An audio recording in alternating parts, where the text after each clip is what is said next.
Présidentielle 2025 au Cameroun ce matin, ce dimanche. Nous marquons un arrêt important pour évoquer la situation au sein de l'Union nationale pour la démocratie et le progrès, l'UNDP, que dirige le président Bello Boba Maïgari. Une réunion très importante est annoncée en congrès. Je pense que ce sera le 28 juin prochain. Et selon certaines indiscrétions, il est fort probable que l'UNDP ait un candidat pour l'élection présidentielle à venir. Madame Abega, vous qui êtes du bureau politique de l'UNDP, cette question serait-elle à l'ordre du jour? Un rectificatif. Oui. Je ne suis pas du bureau politique. Je suis membre du comité central. En tout cas, ce sont des voisins. Et je suis sur le plateau, pas en tant que communicante de l'UNDP. Je suis là comme femme politique. Membre... Vous avez peur des déclarations que vous allez faire tout à l'heure? Non, je suis membre du comité central et non en qualité de porte pas en qualité de porte-parole du parti. Pourquoi vous faites cette mise au point? Non, je dois faire la mise au point parce qu'on ne peut pas spéculer sur une réunion qui n'a pas dévoilé son ordre du jour. Le congrès qui est convoqué par le président national n'a pas dévoilé son ordre du jour. Et l'ordre du jour n'étant pas dévoilé, on ne sait pas sur quoi est-ce qu'on va débattre et on ne sait pas quelles seront les résolutions de ce congrès. Mais demandez de vous donner, je ne peux pas vous donner la position du parti, la presse sera convoquée, il y aura des invités, il y aura des intervenants et il y aura donc un communiqué qui va édifier sur ce qui se dira au sein du comité central qui a été convoqué et donc je suis partie prenante. Madame Abega, y a-t-il quand même un problème d'alliance UNDP et RDPC qui s'opposeraient en ce moment? L'alliance ne date pas d'aujourd'hui. C'est une vieille alliance entre entre partis politiques. Et je crois que entre partis politiques, ce n'est pas interdit. Maintenant, si on entre dans le fond, c'est qu'est-ce que dit l'alliance?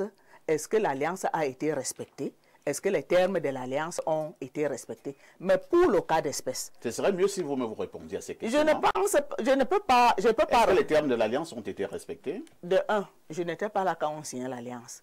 Finalement, donc, qu'est-ce que vous avez venu faire sur ce plateau? Non, mais je suis sur le plateau. L'une des personnes qui a signé l'alliance, elle n'est pas morte. L'une des personnes ayant signé l'alliance s'appelle Célestin Bédjiki. Il a paraphé le document. Il a signé l'alliance. Moi, je n'y étais pas. Mais j'ai lu les termes de l'alliance. On a parlé de la plateforme gouvernementale. Ça veut dire que l'UNDP devait être avec le RDPC, le président de la République, dans le gouvernement. L'UNDP est dans le gouvernement. On a un ministre d'État, on a un secrétaire d'État à l'urbanisme. Nous avons un ministre délégué à l'environnement. Et bon... Si on étend peut-être que d'autre part, je peux dire, on n'a pas les directeurs généraux, les mairies et le conseil régional de la Damawa, on s'est battu sur le terrain avec pour adversaire principal le RDPC. Donc, ne pensez pas que si on parle d'alliance entre UNDP et RDPC, ça veut dire que nous sommes des amis, des petits copains qui se passent les communes ou bien les conseils régionaux ou bien les députés. Comme Pourquoi vous ne teniez pas ce langage il y a quelques années? On ne nous le donne pas comme des bouts de pain. Quel langage? J'ai toujours tenu le même langage. Lorsqu'il faut clarifier les situations, j'ai été candidate à l'élection sénatoriale dans la région du centre. Mais on ne m'a pas fait de cadeaux. J'étais sur le terrain pour battre campagne, bien que n'ayant pas les conseillers municipaux. Êtes-vous satisfaite de l'alliance qui a toujours existé entre l'UNDP et le RDPC? L'alliance, elle s'est discutée avec les hauts cadres. On a compris. Oui, ce sont moi, je m'adresse à la militante. À la militante de l'UNDP. Moi, oui. Je ne connais pas les retombées de l'alliance. Donc, je ne peux pas venir ici pour vous dire que parce qu'on a dit il y a eu l'alliance, voilà ce qu'on m'a donné en termes de l'alliance, puisque déjà je n'y étais pas. Je n'étais pas encore militante de l'UNDP. Est-il possible que votre président Bello Boba soit encore candidat à une élection présidentielle au Cameroun? S'il est candidat, bon, je vais revenir à la genèse de tous les partis politiques. Lorsqu'on crée un parti politique, c'est parce qu'on a les ambitions du pouvoir, n'est-ce pas? Donc, si le comité central dit au président de l'UNDP de se présenter, il n'a pas à contredire les ordres du comité central parce que c'est le comité central qui décide. Lui-même, en tant que président du parti, ne peut pas se lever et dire « je suis candidat ». Alors, si c'est le cas, est-ce que le message Bello Bouba, en tant que candidat à une élection présidentielle au Cameroun, peut encore passer au sein du peuple camerounais? Pour le moment, ce message-là n'est pas encore d'actualité, puisqu'il n'a pas déclaré. Si jamais. Lui, il n'a pas déclaré sa candidature. Le comité central ne lui a jamais dit « deviens candidat » parce que l'opinion populaire pense que parce qu'on est président d'un parti politique, on prend les décisions seul. On ne prend pas les décisions seul. Si on prenait les décisions seul, il ne convoquerait pas le conseil. A-t-il mis quand même sur son agenda l'éventualité de quitter comme la tête de cette formation politique? Je suis en train de vous dire, on a fait un congrès en 2022. Il était candidat et il était challengé. Et c'est le comité, c'est les militants qui l'ont réinvesti comme président du parti. Une élection transparente. Mais c'était une élection, il y avait des urnes, j'ai voté comme tout le monde. Donc c'était une élection, ce n'était pas une investiture. Donc le fait pour lui de partir à la tête de ce parti n'est pas d'actualité. Si la base décide qu'il parte, il partira. Mais pour le moment, on n'a pas encore parlé de ça. On attend le congrès. Lui-même, lui ne pense pas à ce genre d'éventualité. Est-ce que je suis dans sa tête? Je ne suis pas dans sa tête, je ne suis pas dans sa pensée. Vous pouvez quand même lui demander cela. Peut-être pour donner au parti un 109. C'est moi qui dois aller lui demander. Mais vous serez au comité central, vous allez suivre les travaux et vous pouvez poser les questions lors du point de presse. La presse pourra poser des questions au président du parti. Mais moi, en tant que militante, en tant que membre du comité central, je ne peux pas me lever de manière isolée pour aller demander au président du parti est-ce que vous pouvez être foudroyant. Non, ce n'est pas mon petit copain, ce n'est pas mon ami, c'est un président d'un parti politique que nous respectons et en qui nous avons cru. C'est compris, hein, madame, c'est compris. Toutes nos excuses si vous avez été dérangé. Non. Alors, professeur Nguini, je m'adresse au politologue. Le message Bello Bouba Maïgari, lorsqu'on parle d'une élection présidentielle, ce message passe-t-il encore? Qu'est-ce que j'en sais? Il faudrait faire des sondages pour savoir si le message passe. Autrement, je ne ferai que présumer. Bon, la situation actuelle, c'est qu'il y a, encore une fois, des spéculations sur des dissonances au sein de l'UNDP quant à la stratégie politique à adopter par rapport à l'élection présidentielle.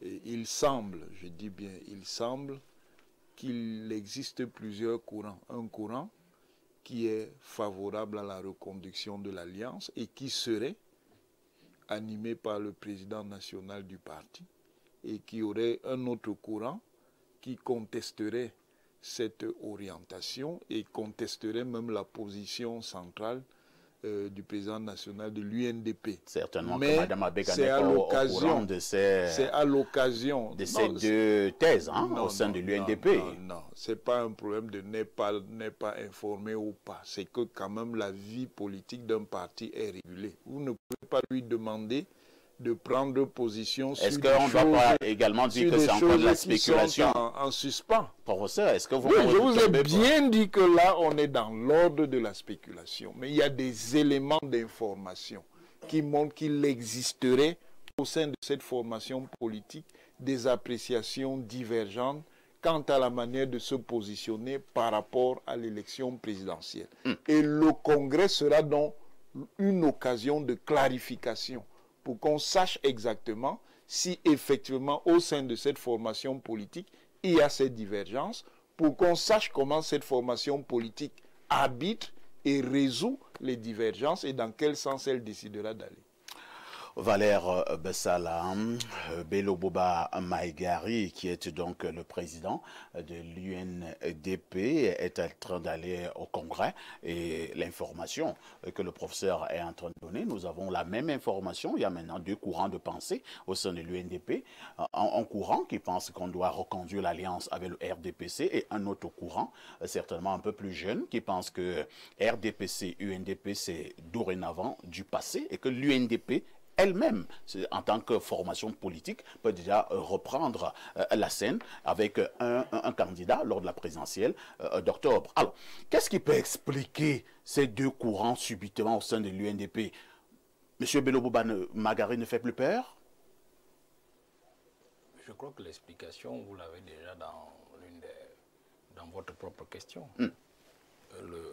autant le chef de l'UNDP ne ferait plus, je préfère mettre le conditionnel, ne ferait plus peur à ses propres militants et sympathisants, autant aussi le chef de l'Alliance d'en face, du moins son coallié, qui est le président Paul Biya, ne fait plus aussi peur dans son propre camp. Et donc, il est normal qu'il se crée des courants dans les deux camps. C'est-à-dire, autant dans le RDPC, on a une affaire qui est pendante là, où les gens contestent même la capacité du président à être le candidat naturel de son parti. Autant aussi pour soulever ces courants-là au sein de l'UNDP, justement, où il serait peut-être mieux de dire qu'il y a des jeunes, ou une jeunesse, ou une nouvelle élite politique dans ce parti qui contesterait déjà aussi cette alliance-là. Et contester cette alliance veut dire contester peut-être aussi la volonté du chef de ce parti-là à pouvoir peut-être pérenniser cette alliance et peut-être l'amener à aller dans un autre sens. Mais je vois encore autre chose. S'il y a des courants dans un parti comme celui-là, je pense que quand Célestin Bedigui signait cette affaire-là, quand il était encore à l'UNDP, on n'avait pas demandé aux militants leur avis. Et donc, je ne vois mal comment est-ce qu'on va aussi encore demander aux militants leur avis pour renouveler cette alliance-là. Je ne me souviens pas, peut-être la dame va me corriger, qu'en 2022, où il y a eu congrès, comme elle a dit, que le parti a encore demandé au chef de ce parti-là, au président Bello, de renouveler cette alliance. Mais il n'y avait pas ça à l'ordre du jour. Voilà, il n'y avait pas donc ça à l'ordre du jour. Alors, est-ce que même en 2017, je parle sous votre contrôle, 2017 ou 2016, je ne sais pas quand vous avez été au congrès avant la présidentielle, est-ce qu'il y avait ça à l'ordre du jour? L'alliance a été signée avant cette période. Et je voudrais dire, le président national ne prend pas de décision sans avoir consulté. Je vous ai compris, madame. Le comité central. Je vous ai compris, madame. C'est un président de parti. La logique dans laquelle je veux aller, madame, c'est que, puisqu'on est à la veille d'une élection présidentielle, et qu'il y aurait à l'ordre du jour l'alliance qui a été signée. Est-ce que la veille de 2018, il y avait eu ce genre de... Il y avait aussi eu ce genre de débat sur l'alliance. Vous comprenez ce que je dis? Voilà. Comment vous faites pour savoir que le congrès qui va se tenir dans quelques jours est basé sur l'alliance? Nous sommes déjà tombés d'accord, madame, que nous sommes sur les supputations. Et comme vous êtes de l'UNDP, nous nous posons donc des questions pour arriver à ce que je vais dire. C'est-à-dire que le cas de l'UNDP est un peu comme le cas du FSNC de Issa Chiroma. Et quand vous analysez les deux leaders, vous devez vous situer dans la logique du Grand Septentrion, c'est-à-dire des 3 régions septentrionales, qui justement, de manière globale, depuis 4 ou 5 ans, nous disent que le pouvoir doit rentrer dans le Nord. Ça, c'est la première chose qu'il faut noter. Et maintenant, est-ce que ces deux leaders-là, qui sont les figures de proue politique de l'opposition et des alliés du parti au pouvoir RDPC, est-ce qu'elles sont sous pression? C'est-à-dire que est-ce qu'on peut vraiment dire que Issa Chiroma et Bello Bouba sont sous pression de leurs militants ou des courants internes qui voudraient les amener à défaire l'alliance avec le RDPC? Ça, c'est une question à laquelle peut-être nous répondrons après le 28, c'est-à-dire après le congrès. Mais moi, je veux ramener encore l'analyse sur le fait que je suis, moi, convaincu que certainement ces deux leaders ont décidé de se détacher d'une certaine façon. Parce que... je crois que Issa Chiroma nous a dit, j'ai vu une interview où il répétait que lui, il a signé une alliance avec l'Ombia. Il n'a pas signé une alliance avec le RDPC. Justement. Avec le RDPC, vous comprenez? Et donc, si on rentre aussi dans la logique de l'UNDP, si la dame acquiesce, alors on se trouve effectivement dans une logique de la revanche du coup d'État du 6 avril manqué 1984. C'est-à-dire que vous avez deux individus, parce que Issa Chiroma et Bello Bouba, c'est deux figures du 6 avril. C'est-à-dire des gens qui ont été châtiés, frappés par le 6 avril. Là en exil, Issa Bello, l'autre a fait la prison. Il a été libéré, je crois, en 1990. 1990. Donc, on a vu comment ils sont revenus, ils sont rentrés dans la machine. Ils se sont pliés à leur bourreau, une sorte de syndrome de Stockholm, et ils ont évolué pendant près d'une trentaine d'années. Et on comprend effectivement qu'ils ont joué d'usure avec leur allié, c'est-à-dire Paul Biya, du fait qu'il était certainement plus âgé qu'eux, et donc facilement, facticement, il s'en irait peut-être de la scène politique avant eux. Donc on comprend effectivement que l'homme président étant déjà fatigué, ne tenant plus la machine, puisqu'on n'a plus besoin d'apporter des preuves pour cela, ils se disent, est-ce que ce n'est pas le moment de lui donner le dernier coup d'estocade? Voilà le véritable souci aujourd'hui. Moi, je vois que tous vont dans ce sens-là. Et que peut-être Biya va mériter effectivement ce qu'il a eu à faire aux Camerounais en tissant des alliances assez postiches avec des partis et ses amis d'antan, Souaïdjo, pour pouvoir garder le pays 40 ans dans la misère. Pierre Blériot, Niemek, on a suivi dernièrement la sortie de M. Issa Chiroma Bakari, le président du FSNC, ministre actuel au gouvernement camerounais. Nous avons également ces supputations au sein de l'UNDP. Est-ce que ce n'est pas la preuve de ce que les anciens amis du président seraient en train de le lâcher, ou encore, nous sommes toujours encore là dans une espèce de chantage d'ordre politique? Vous savez, c'est deux tempéraments. Bello Bouba est plus taciturne. Issa Chiroma est volubile. Quand il n'est pas content, il l'exprime d'une manière ou d'une autre. Il a exprimé. Le courant qui a cours, ou l'un des courants ayant cours dans l'UNDP, bouscule le caractère de Bello Bouba. Madame, vous avez vu ici, elle a hésité à vous dire. Elle sait ce qui se prépare le 28. Ah bon? Vous êtes dans mes pensées. Elle sait ce qui... C'est moi qui avais déjà annoncé le premier, que Bello Bouba et Issa Chiroma seraient candidats. En fait, le 28, ça passe ou ça casse. Bello Bouba doit dire clairement s'il veut challenger Biya et redonner à l'UNDP toutes ses lettres de noblesse, ou alors lui-même sera évincé au sein de l'UNDP. Voilà le contrat. Entre-temps, Pierre Blériot, dans une forme de réalisme politique, Bello Bouba, il passe encore sur le plan électoral au Cameroun? Malheureusement, oui. Malheureusement. Bello Bouba vient de ramasser la Damawa il n'y a pas longtemps. Malheureusement, oui. Les Camerounais ont ceci de particulier qu'eux, ils n'ont pas de mémoire. Si Bello Bouba ne passe pas, Issa Chiroma fait comment pour passer? Mais Issa Chiroma dit que si quelqu'un vous demande de voter Paul Biya, il est criminel. Mais Issa Chiroma a donc été criminel tout ce temps. Mais c'est lui qui vient... Au Cameroun, on ne vous chasse pas en fonction de votre discours. Il faut juste adapter votre discours à votre auditoire. Donc Bello Bouba peut revenir et leur dire, voyez, je m'étais tué. Je croyais que Biya allait comprendre et changer. Il n'a pas changé. Revenez. Et ils vont revenir. Et là, en fait, l'idée ici, c'est de fragiliser le RDPC ou le candidat du RDPC dans le Grand Nord. Si Biya, maintenant, ses frères s'agitent déjà dans le Dja et Lobo. Si on le secoue aussi de l'autre côté, il va bouger. Et comment il va donc bouger? Quand je disais aux gens du Sud que leur voix ne sert à rien, si le président se sent secoué par son plus grand vivier électoral, qui est le Grand Nord, il va répondre positivement ou favorablement à leurs sollicitations. L'idée étant ainsi que Bello Bouba meurt ministre aussi, Issa Chiroma ministre. L'idée n'est pas de changer le statut des populations. Bello Bouba n'a jamais travaillé pour ça. Ah bon? Je dis jamais, Issa Chiroma non plus. C'est des gens qui travaillent Ils sont là pour leurs intérêts pour rester personnels. au pouvoir. Comment Issa Chiroma fait même pour vouloir être encore ministre? Issa Chiroma est, bon, de 13 ans moins âgé que Biya, mais il est plus fatigué que Biya. Non, vous n'êtes pas son médecin. Hein? Je dis qu'il est plus fatigué vous n'êtes pas son médecin. Je dis que Issa Chiroma est plus fatigué que Biya. Comment lui, il a même l'idée? Si quelqu'un demande de voter Issa Chiroma, c'est criminel. Bello Bouba, depuis qu'il est perdu là-bas dans le ministère du tourisme et des loisirs, on n'a rien entendu là-bas. Il est perdu comment? Vous-même, journaliste, vous avez déjà interviewé Bello Bouba. La dernière interview de Bello Bouba qui parle pour ça. Vous voulez dire que comme il est au ministère du Tourisme, il ne fait rien? Il a fait quoi? Il n'a rien fait. Il faut nous dire. Est-ce que vous lui avez donné un cahier de charge? Ah d'accord, donc voilà donc un ministre. C'est son patron qui lui a donné voilà donc un ministre. Non, monsieur, je ne vous voilà donc un permets pas de ministre parler sans comme ça. cahier de charge. Je ne vous permets pas de parler comme ça. Il Dites-moi a son donc comment cahier je de dois charge. parler. Et c'est pas vous qui l'évaluez. Qui l'évalue? C'est son patron qui Son patron, l'évalue. c'est qui? Son patron, c'est qui? il dirait c'est le premier ministre. Il l'évalue quand? Mais est-ce que vous avez son cahier de Voilà charge? donc un ministre Vous ne pouvez perdu. pas venir dire qu'il est Voilà donc un ministre perdu Non, au monsieur, tourisme et je au ne peux pas vous laisser loisir. parler comme ça. Et comment Biya a même pu faire pour donner les loisirs à Bello Bouba? Est-ce que c'est vous qui dites au devant de la République? Est-ce qu'il le met à tel ou tel poste? C'est le président qui a son agenda. Il sait qui il nomme. Depuis que le ministère du Tourisme existe, est-ce qu'il y avait d'ailleurs un ministre d'État là-bas? Biya l'a envoyé se reposer. Donc voilà des gens qui se reposent depuis longtemps. On ne peut pas vous laisser dire ça ici. Merci, Merci, c'est compris.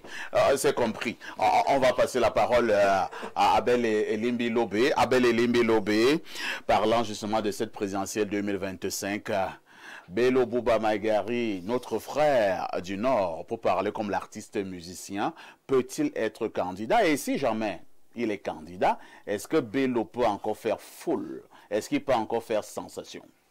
Écoutez, je suis de ces quelques rares de l'opposition qui, depuis près de 5 ans, en fait, disons, après l'élection de 2020, rappellent à tous nos frères de l'opposition qu'il faut se rapprocher de l'UNDP. Que l'UNDP est le plus grand parti après le RDPC. Cela m'a valu toutes sortes d'insultes au moment où des imposteurs du MRC se sont autoproclamés leaders de l'opposition, alors qu'ils n'ont aucun élu. Maintenant que l'attention des opposants semble être portée sur l'UNDP, je ne peux que me réjouir, tout en disant à l'UNDP, vous ne représentez pas grand-chose dans le Grand Nord. Ah bon? Oui. Vous avez encore des chiffres? Oui, bien sûr. Qui ne représente pas L'UNDP. Et l'UNDP que, madame, c'est pas. moi qui ai la parole. Non, non, non, c'est la même chose. Vous ne pouvez pas dire que l'UNDP ne représente rien. C'est vous qui avez donné les communes à l'UNDP. C'est pas vous qui avez donné l'électorat et les communes que l'UNDP contrôle au nord. Madame, non, monsieur. Madame, je suis en train d'évaluer le poids de l'UNDP par rapport à son allié du RDPC pour démontrer que le RDPC peut se défaire de l'UNDP. Ah bon? En termes de députés, la Damawa a 10 députés. L'UNDP en a 4. Le RDPC a 6. Donc ce n'est pas l'UNDP qui fait les choux gras dans la Damawa. Dans l'extrême nord a 29 sièges de députés. L'UNDP, dans l'extrême nord, a un siège de députés à l'extrême nord. Un siège de députés. Le RDPC en a 1, 2, 3, 8, 7, 10, 11, 12, 16, plus 4, ça fait 20. 21 sièges. Donc, dans l'extrême nord, qui est la région qui a le plus grand poids politique dans le système du président Biya, la capacité de manœuvre du RDPC à l'extrême nord reste entière et très grande. L'UNDP ne représente donc pas quelque chose de très important dans cette alliance. Le Nord a 12 sièges de députés.